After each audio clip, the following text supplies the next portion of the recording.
Today, I'll be showing you a simple way to unlock your phone's screen lock or password without losing any data. The best part?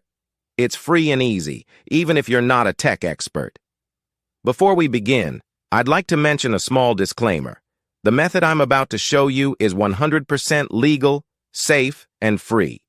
We won't use any type of hacking or illegal bypassing method to unlock your phone's screen lock.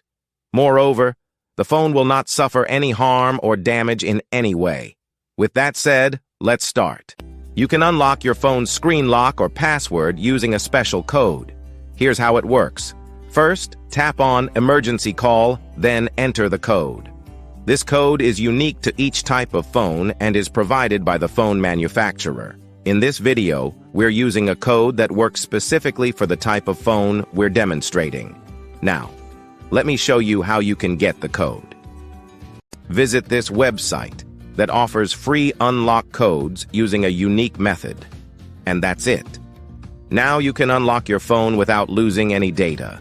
Until next time, take care, and I'll see you in the next video. Bye for now.